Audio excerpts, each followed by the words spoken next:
Algumas pessoas nos escreveram, aliás, muitas pessoas nos escrevem, mas o apresentador do programa fala mais do que o homem da cobra, então nem sempre a gente tem tempo de tratar. Mas o que é bom é que toda a conversa aqui acaba tocando muitos dos assuntos que nos são enviados. Uma primeira pessoa fala aqui a respeito da síndrome do pânico que eu tive. Meu nome é Lucéia, sou de Goiatuba, interior de Goiás. Acompanho muito o senhor nos programas de direção espiritual e quando não assisto, vejo no YouTube. E isso tem me ajudado muito, pois desde janeiro eu estou em tratamento devido a uma depressão com transtorno de ansiedade e ainda sofro muito porque dentro de mim existem coisas muito mal resolvidas. Quando o senhor passou pela síndrome do pânico, me mostrou o quanto devemos lutar e nunca desistir. E é isso que eu venho fazendo, sempre acompanhando o senhor. E vivendo um dia de cada vez. Passei a buscar a Deus e se não fosse Ele, talvez eu não estaria mais aqui. Um grande abraço. Lucéia, muito obrigado pela sua partilha, pela oportunidade que a gente tem de refletir essa questão. Eu sempre que posso eu trago aqui. A depressão é uma doença muito grave, muito séria. Ela, às vezes, considerada por muitos como uma frescura, como, né? E não. Nós temos, e você mesma disse, esses desconfortos da alma, eles nos agridem muito. E não é fácil lidar com eles.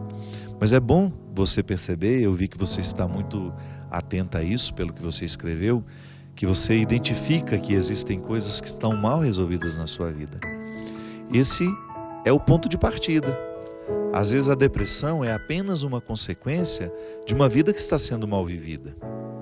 E não adianta tomar o remédio só. Se você não mexe na causa, o remédio vai tratar o sintoma e você vai ficar eternamente dependendo daquele remédio porque você não agiu na causa. E o agir na causa não depende de remédios, depende da nossa vontade. O remédio é muito importante para nos estabilizar, para nos dar um conforto emocional, sobretudo quando nós vivemos a dor aguda. Uma pessoa, por exemplo, quando passa por uma situação traumática, é possível que o médico indique alguns medicamentos para ajudar a viver aquela fase aguda. Mas depois o próprio médico vai ajudando a retirar, porque passou a fase aguda. Depois nós temos necessidade de lidar com a situação que nos entristece. Eu me lembro que acho que umas 2 semanas eu partilhei aqui com vocês justamente no momento em que eu identifiquei que eu estava vivendo assim um certo torpor, né? Nada estava me incomodando, estava tudo muito bom. E eu fiquei uma pessoa ótima, né? Porque você não vê problema em nada. Mas eu não sou assim. Eu não sou assim.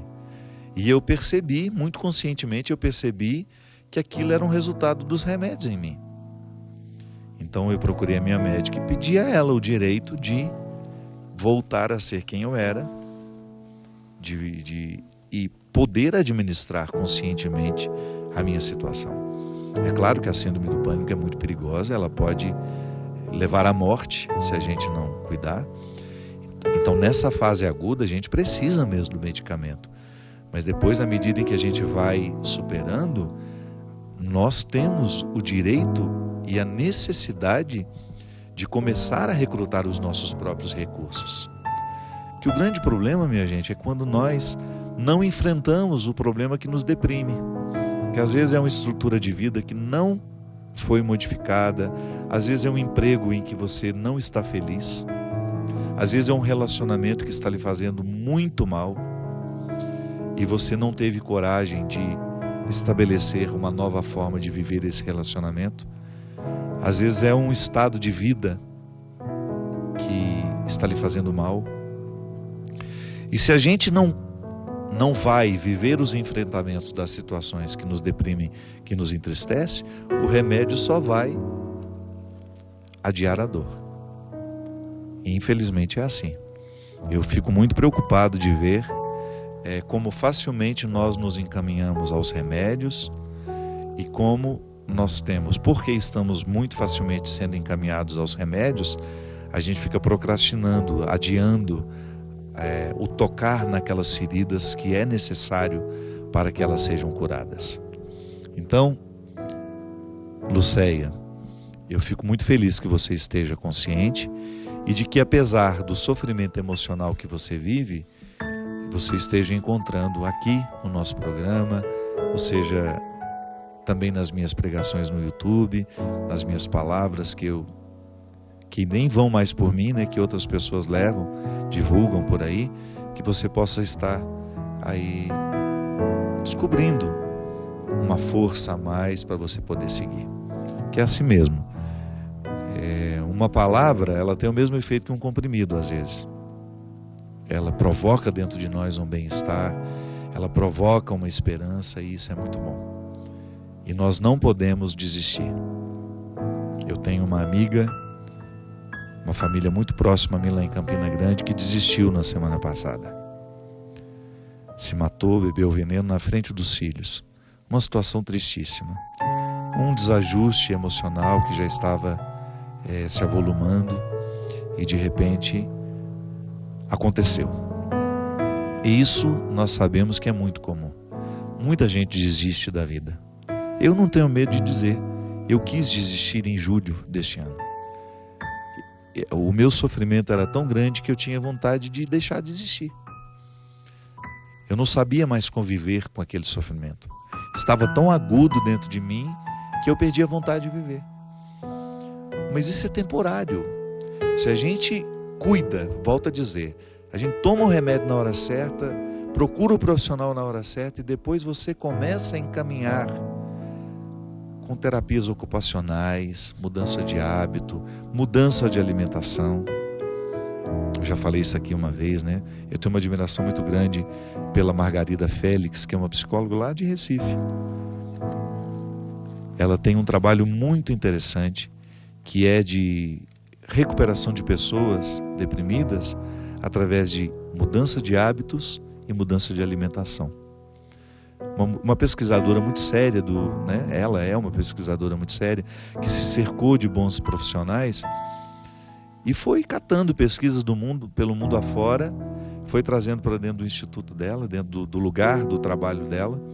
E quantas pessoas foram recuperadas da depressão, curadas da depressão, mudando hábitos e mudando a alimentação. Sim, porque a depressão ela é também química, né? Não é só motivacional. Às vezes a pessoa está triste, não é porque ela tem um motivo para estar triste, é porque ela está quimicamente desorganizada. O que é a química do nosso organismo, senão o nosso alimento, a nossa produção hormonal, que é toda estimulada através dos hábitos. A gente sabe que a atividade física tem o poder de ajudar a regularizar a nossa produção hormonal. Então há tantas coisas a serem feitas que nós precisamos ter menos preguiça na lida com a gente. Às vezes eu fico muito preocupado, Jocélio, que eu encontro pessoas muito acomodadas nas cápsulas, né? Não mudam o seu comportamento. Então vão depender eternamente daquele remédio, de repente aquele remédio não faz mais efeito, precisa ir para um mais forte, e isso não tem fim. É um perigo muito sério, muito grave, um perigo muito grave nos dias de hoje, essa acomodação das pessoas, em não mudarem aquilo que de fato está matando, aquilo que de fato está fazendo sofrer. Padre, boa noite. O que eu faço para ajudar o meu esposo a ter maturidade? Em relação ao nosso matrimônio, ele insiste em agregar amigos que não trazem benefícios para o nosso matrimônio. É uma amiga que vira mãe, uma amiga que vira irmã, ou amigo que vira irmão. Me ajude.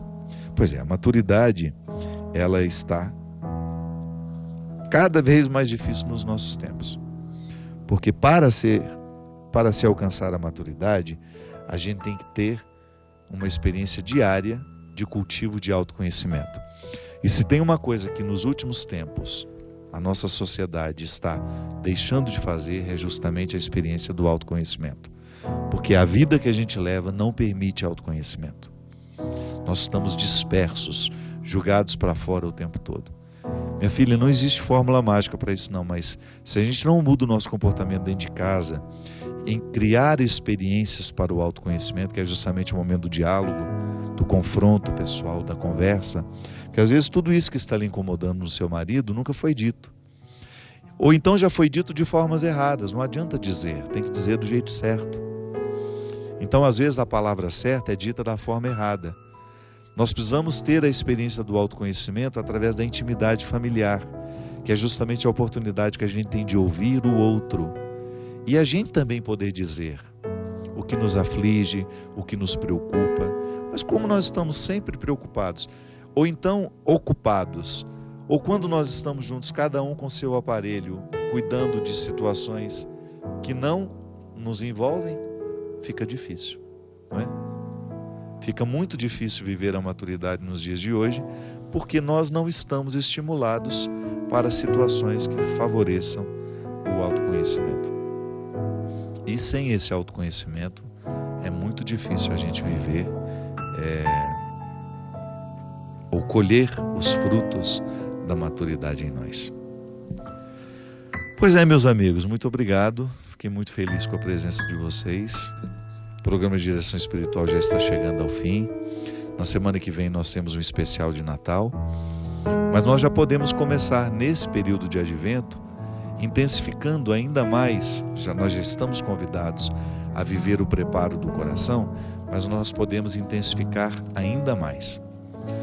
Vamos fazer com que essa volta de Jesus, que nós tanto falamos, possa ser apressada em nós. Só vai nos fazer bem. Eu nunca vi uma pessoa viver fecundamente a experiência do cristianismo e se prejudicar por causa disso.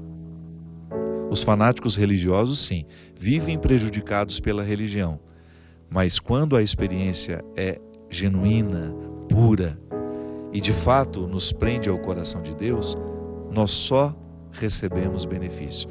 E como é que nós recebemos os benefícios da religião? Vivendo as dificuldades do dia a dia. Não é uma mágica. Não, é porque quando eu estou em Deus, eu me torno muito mais disposto a enfrentar os meus desafios. E é justamente enfrentando os meus desafios que eu vou alcançando as minhas conquistas. Antecipar a vinda de Jesus é isso. É eu aceitar o desafio de crescer. Porque Deus não vai ter condições de ser transparente no imaturo. É preciso muita maturidade para a gente transparecer Deus. Porque Deus precisa da nossa maturidade. E é por isso que o tempo todo Ele faz derramamento de graças sobre nós, para que essas graças nos amadureçam e provoquem benefícios na nossa vida. Que essa semana seja de muito preparo e de uma oportunidade de já começar a criar a ambiência da conversão.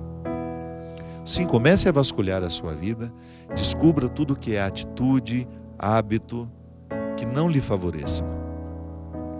Descubram as ambiências que não estão lhe fazendo bem e tenha coragem de arrancá-las da sua história. Porque assim você se dá o melhor presente de Natal, que é justamente um contexto que possa favorecer a sua maturidade e o seu crescimento.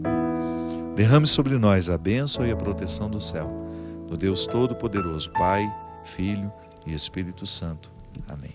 Até a semana que vem, se Deus quiser.